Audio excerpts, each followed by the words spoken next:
In 1952, a company called AB Cryptotechnik, which was founded in Stockholm by a man who patented the C36 mechanical cipher machine, which looked a bit like a fancy typewriter and was used by governments and militaries to encrypt secret messages, was re-established in Switzerland by a Russian-born Swede named Boris Hagelin, who was an early investor in the company. As part of that re-establishment, the company was renamed Crypto AG, and Hagelin's goal was to start selling this device to the burgeoning U.S. military, which was a goal he accomplished after relocating to the States in 1940, right after Germany invaded Norway. And his device made it into the hands of the U.S. Signal Intelligence Service codebreakers for use during World War II. The company ended up making 140,000 of these encryption devices for American troops during that conflict, and their utility and some of the relationships Hagelin was able to build while in the U.S. got Crypto AG in with the new deputy commander of the CIA and the chief cryptologist of the NSA. Crypto AG moved back to Switzerland after World War II, mostly to avoid taxes. But Hagelin kept in touch with folks at the top of U.S. spy agencies, playing ball with these important clients, even to the point of agreeing not to sell his devices to some governments, and agreeing to only sell older, easier-to-code break devices to others. In the mid-1970s, in the midst of the Cold War, Crypto AG was secretly purchased by the CIA and the West German intelligence agency, the BND, for $5.75 million. The company continued to operate as if this purchase had not taken place, and as if the company hadn't been selling outdated cryptographic technology to some of their clients at the behest of U.S. agencies for years. Thus, governments and militaries around the world continued to use Crypto AG devices and services to send private, sensitive messages, and the US and its allies continued to easily crack the cryptography used because they had knowledge of how to easily knock out the ciphers produced by those outdated machines, and in some cases because they helped write the instruction manuals for newer machines that were provided to certain countries, and because of how those manuals were written, those countries wouldn't be able to use the full capabilities of those newer machines, and the US and West Germany in particular, would be able to crack their codes reliably and in far less time than would otherwise be required. There was some speculation, beginning in the mid-1980s, that the US had somehow managed to crack Crypto AG's codes or infiltrated their supply chains, as US agencies under the Reagan administration seemed to know things they could only know had they cracked these purportedly very high-quality codes. The company denied that their services or devices had been compromised in any way, and that any secret relationship with U.S. agencies that would allow them to bypass their cryptography existed. Some journalists, after doing in-depth investigations into the matter, accused Crypto AG of collaborating with the US, the British, and West German intelligence agencies, even going so far as to allow them to write instruction manuals for their products and rigging the devices that they sold to favor these agencies. Accusations that were almost entirely true, but which continued to be denied by the company and by these agencies at the time, which allowed Crypto AG to continue offering their services to their clients unabated. In 2015, some documents related to this period and this collection of spying tools were declassified, and many of those journalists making those accusations back in the 80s and 90s were vindicated. Then in 2020, investigations conducted by the Washington Post, German public service television broadcaster ZDF, and German broadcasting company SRF unveiled more of the story, including that Crypto AG was entirely controlled by the CIA and BND intelligence agencies, and that from the end of World War II until 2018, all services sold by this company were compromised because of this relationship. making it one of the most successful and long-lasting intelligence-gathering efforts in modern history, allowing the U.S. and its allies to spy on Iran, Latin American military juntas, India and Pakistan, the Vatican, the United Nations, almost all major players in the world over the course of those relevant decades, actually, other than the Soviet Union and China, neither of which used crypto AG's services, but whose activities could often be illuminated by looking at the private messages shared about them by other world leaders and diplomats. The BND left this arrangement in the early 1990s, but the U.S. kept it going until 2018, when the company's assets were sold off to Psi One Security and Crypto International, two business entities that each claim they have no ongoing relationships with any national intelligence agency. But then that's what Crypto AG contended for decades as well. So it's hard to say whether that's the case with these new offshoots, one of which is run by some of the same people who managed its predecessor. One of the most interesting aspects of this story is that while the CIA and Germany intelligence agencies gleaned top-secret information about countries and militaries around the world through their secret ownership of this company, they also continued running it as a successful and generally well-regarded business. They made millions of dollars in profits, which they then used to fund other secret operations. And all of this is only known to us today in the detail we now know it because of documents that were leaked to these journalistic entities by someone who had access to internal histories of this and other covert missions that they believed should be made public. And these stories likely wouldn't have been known to us in this detail, at least not any time in the near future, had they not leaked them. What I'd like to talk about today is whistleblowers, leaks, and hacks, and what we're learning about how businesses, governments, and powerful individuals operate as a consequence of these sometimes illegal, sometimes just risky or frowned upon methods of public divulgence.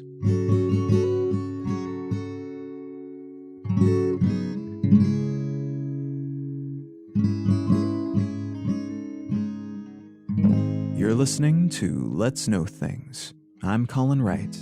If you're enjoying Let's Know Things, there is a non-zero chance that you'll also enjoy one of my other projects. You can find a portfolio of such projects at understandery.com.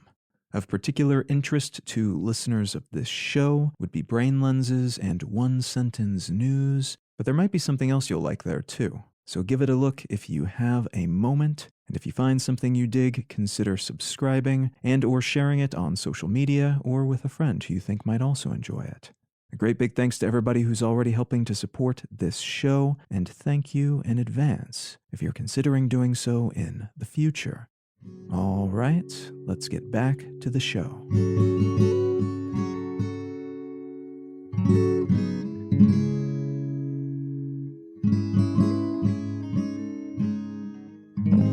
I'm going to use 4 different articles to establish the framework for this episode, and each of them present a somewhat different facet of the larger meta-story of the role leaks and hacks and whistleblowing are playing in today's interconnected world, in which we know so much about so much, but a great deal is still kept from us, the public. And arguably, in some cases, that's perfectly legitimate. But you could also argue in those same cases that such privacy might be desired by and in the interest of some company or agency, but not necessarily in the interest of everybody else. The first piece comes from The Verge, and it's entitled, "Tim Cook Says Employees Who Leak Memos Do Not Belong at Apple, According to Leaked Memo." We might categorize this as one of the more seemingly harmless, actually quite funny, examples of a leak, in large part because the CEO of Apple, a very large and rich and powerful company that prioritizes secrecy, has been quoted in a leak saying that leaks are not okay. Beyond the potential for some low-level schadenfreude, though, this piece demonstrates something meaningful. about the corporate and arguably organizational and governmental world as well. Privacy is cherished because a lack of privacy might expose the soft underbelly of a given entity to the world, making it ostensibly at least more vulnerable, but it can also expose merely less than flattering aspects of the company, which might contrast jarringly with the version of itself that it would prefer to show the world, often via highly polished and expensive campaigns and events. So while this is still kind of a funny leak, it also shows us that those up top in such organizations are very keen to maintain their high polish, outward-facing veneer, perhaps especially during periods of high turnover and a higher than usual potential for culture clashes and ideological discordance. This leaked memo about leaks was sent out after the contents of an internal meeting were leaked, and that loss of control by those in charge may not represent anything damaging this time around. But if such leaks continue unabated, it could very well spell disaster for this or any other company that suffers the same at some point in the future. The second piece is from the Wall Street Journal, and it's entitled, "The Facebook Whistleblower Frances Haugen Says She Wants to Fix the Company, Not Harm It." The Wall Street Journal has been on a bit of a tear these past few weeks, publishing a series of investigations based on leaked documents from someone who was in a position to have access to such documents and who was concerned the information they contained would remain under wraps, even though, in this person's estimation, they were relevant to conversations happening throughout society and governments worldwide, and knowledge of them could help lead to better outcomes, while concealment of them could result in more negative outcomes. The person who leaked these documents, in this case a whistleblower, not just a leaker, because she wanted to blow the whistle on something not okay that was happening under secretive conditions, is named Frances Haugen. And she went public recently in this journal piece, but also via an interview on the CBS TV program 60 Minutes.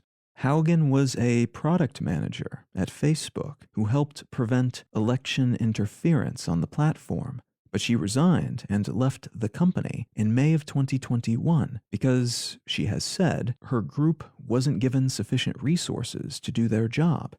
And she felt the company was prioritizing growth and engagement metrics ahead of dealing with the many negative impacts it knew, based on internal research, it was having on users.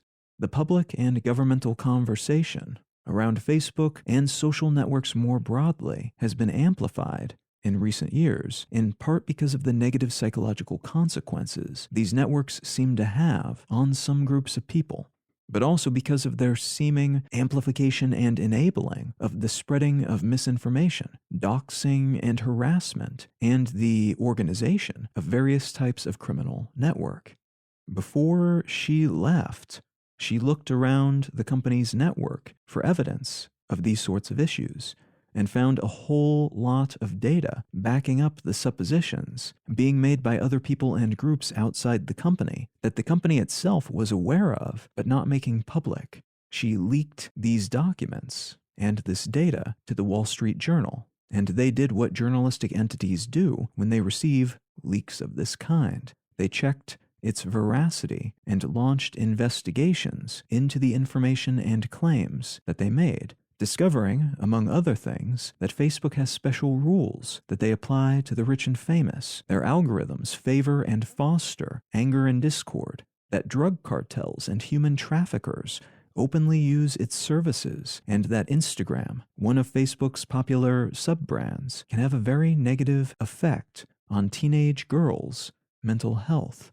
All of which, again, is not new information, in the sense that a lot of external groups and individuals have suspected or claimed or even produced evidence of these issues previously. It's just that now there was documentary evidence to further support these claims, which also demonstrated that Facebook and the people running the company were both aware of these issues and either actively suppressing information about it or just ignoring the data in favor of other, to them more relevant, metrics. like growth and income.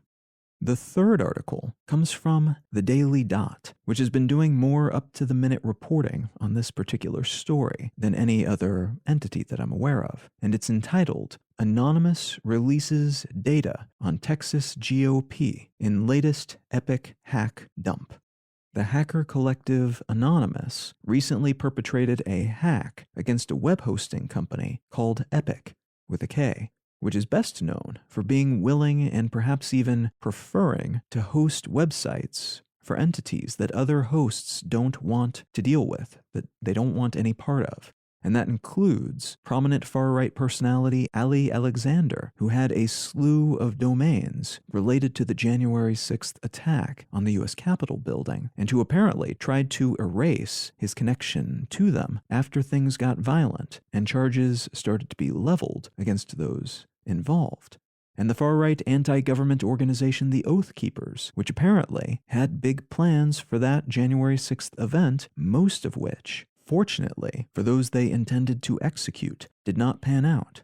And the white nationalist group, the Proud Boys, which was recently designated a terrorist organization in Canada, alongside a collection of business people, law enforcement officials, active and retired military personnel, smaller neo-Nazi groups, and individuals who were connected to an array of anti-Semitic, anti-women, anti-LGBTQ, anti-pretty much everything websites.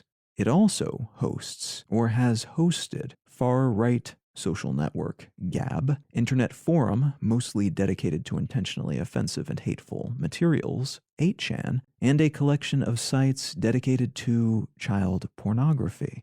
This hack unveiled the previously shadowy figures behind these anti-everything web entities, but it also gleaned API keys which allowed these groups and individuals to privately talk to one another, and login credentials for payment platforms like PayPal and Coinbase, and social networks like Twitter. This story takes an interesting turn from there as the owner of Epik, a man named Rob Monster, which yes is his real name, at first denied any hack had taken place, then hosted a 4+ hour long video conference in which he warned anyone looking at these hacked documents stolen from his servers that their hard drives were now cursed and would burst into flames, before breaking into elaborate prayer several times and then also attempting to slay demons. There is no official word on how successful that attempt turned out to be. This story has stretched out to encompass several weeks at this point, in part because Anonymous keeps coming back with more data and more detailed offerings stemming from this hack, which initially seemed to be limited to just a data dump, but then eventually encompassed all of those logins, all of those APIs that previously allowed for secure communication between this company's clients, and as of the day I'm recording this, essentially a full-blown bootable disk image of the company's servers. But it has also become more drawn out because these leaked documents, now available to anyone who searches for them, are unveiling more involved parties and more data about what they've been up to behind the scenes, including, most recently, the Texas Republican Party, which apparently used this service, in part, to store private documents and drafted articles that didn't line up with the public messaging they eventually decided to utilize, which could potentially provide insight into their actual intentions and next moves, at a moment in which they are embroiled in numerous different sorts of political and ideological controversy. So this is a leak of sorts, but rather than the information that's made available publicly having been attained by a whistleblower within the company, it was acquired by outside activists who hacked into the company's infrastructure, copied it, and then released that copy to the world. And there's likely to be quite a bit more fallout from this hack and its accompanying divulgences, though there's already been some blowback for some of the individuals involved, including those linked to those hate-filled websites that they previously ran anonymously.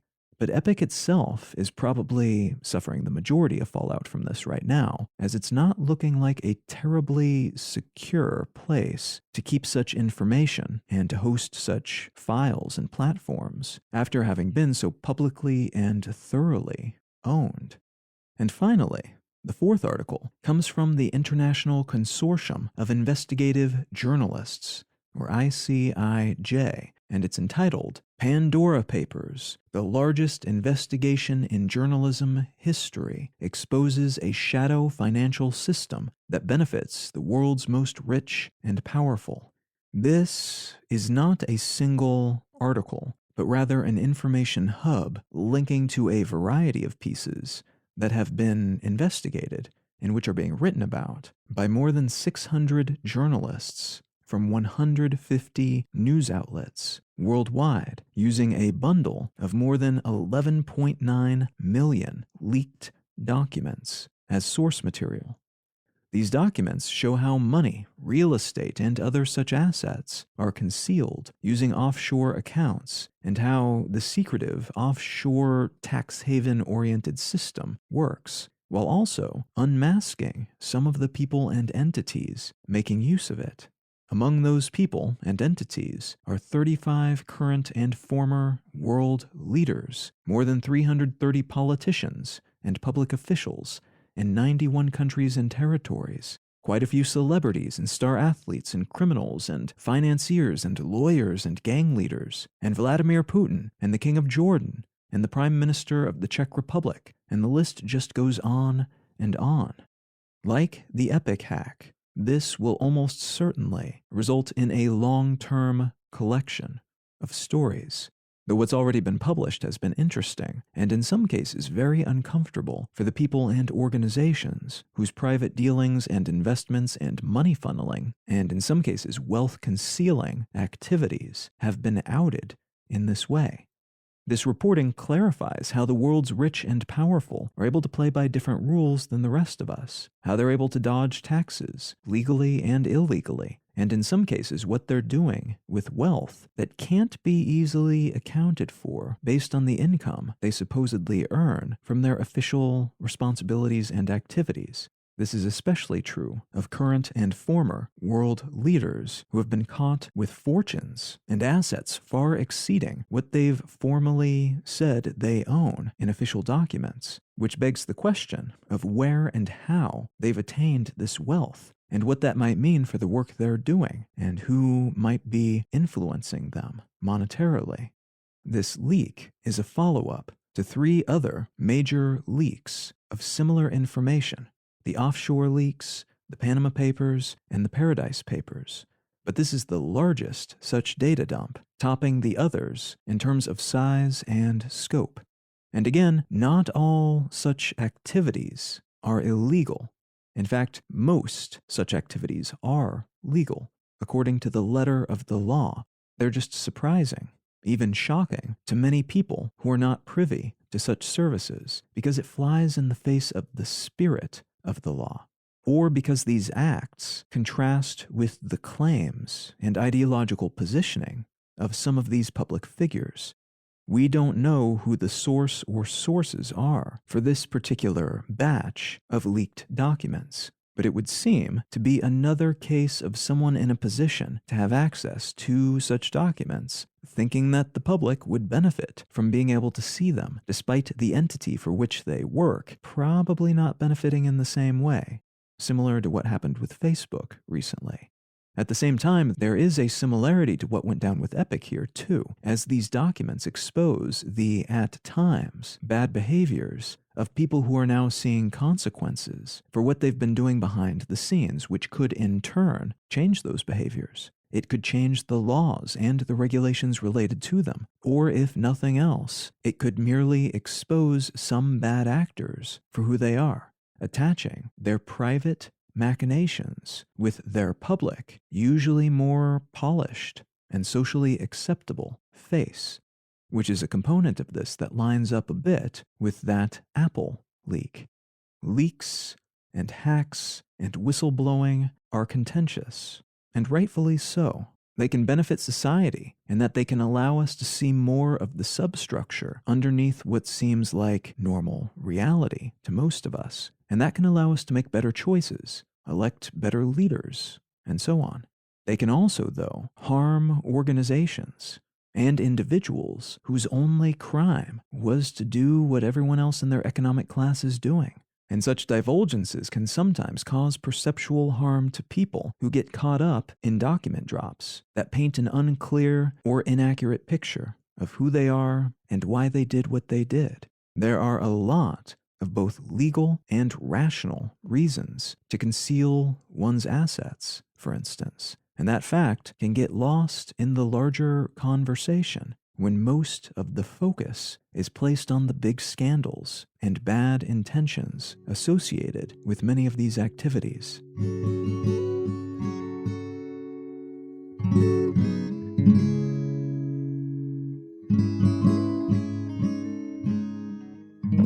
If you're enjoying Let's Know Things, consider becoming a supporter. Folks who support this show via Patreon gain access to an additional episode of the show each month, as do folks who support my entire portfolio of work at understandery.com. A great big thanks to everybody who's already supporting this show, and thank you in advance if you're considering doing so in the future.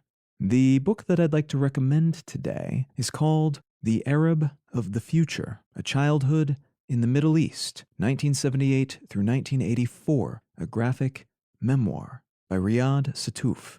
This is a graphic novel, and if you're familiar with Persepolis, it's in a very similar vein to that, somewhat in terms of subject matter, but also because it's often quite funny and charming, but it's also very dark and sad at times. And like Persepolis, it does a good job of commemorating a moment in time from the perception of an individual who doesn't understand everything that's happening around them. And in this case, that moment in time is growing up in France and Libya and Syria in the 70s and 80s and into the 90s. And hopefully this isn't too much of a spoiler, but there was quite a bit happening in those regions at those periods of time. Now, if any of that sounds interesting to you, consider picking up a copy of The Arab of the Future by Riyad Sattouf. You can find out more about me and my work at Colin.io. You can find the show notes and transcript for this episode and every episode of the podcast at letsknowthings.com. You can find a bunch of links to my other projects at understandery.com. And do feel free to reach out and say howdy on social media. I'm Colin Wright on Facebook and at Colin is my name on Instagram and Twitter. Thank you so very much for listening. I'm Colin Wright, and I'll talk to you again next week.